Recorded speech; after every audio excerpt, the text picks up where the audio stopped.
ആർക്കും എന്ത് വേണമെങ്കിലും ആരെക്കുറിച്ച് വേണമെങ്കിലും നമ്മളോടും പറയാം.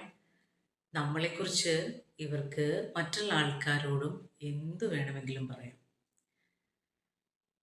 അപ്പോൾ ആരെങ്കിലും നമ്മളുടെ അടുത്ത് വന്ന് ഒരാളെക്കുറിച്ച് കുറ്റം പറയുന്നുണ്ടെങ്കിൽ, നമ്മളുടെ സുഹൃത്തിനെ കുറിച്ചോ അല്ല നമ്മളുടെ ഫാമിലിയിലുള്ള ആൾക്കാരെ കുറിച്ചോ നമ്മളുടെ അയൽക്കാരെ കുറിച്ചോ അല്ലെങ്കിൽ ജോലി സംബന്ധമായിട്ടോ നമുക്ക് പരിചയമുള്ളതായിട്ടുള്ളൊക്കെ ഏതെങ്കിലും വ്യക്തിയെക്കുറിച്ച് നമ്മളുടെ അടുത്ത് വന്ന് ഒരാൾ പേഴ്സണലി അവരെക്കുറിച്ച് കുറ്റം പറയുകയാണെങ്കിൽ, നമ്മൾ മനസ്സിലാക്കേണ്ടത് നമ്മൾ കാണുന്നത് അല്ലെങ്കിൽ കേൾക്കുന്നത് ആ പറയുന്ന വ്യക്തിയെയാണ് എന്ന യാഥാർത്ഥ്യമാണ്.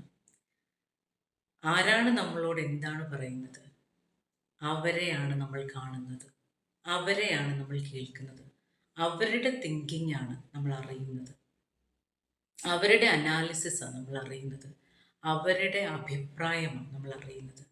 നമ്മൾ എന്ത് കേൾക്കണം എന്നുള്ള അവരുടെ തീരുമാനമാണ് നമ്മൾ കേൾക്കുന്നത്.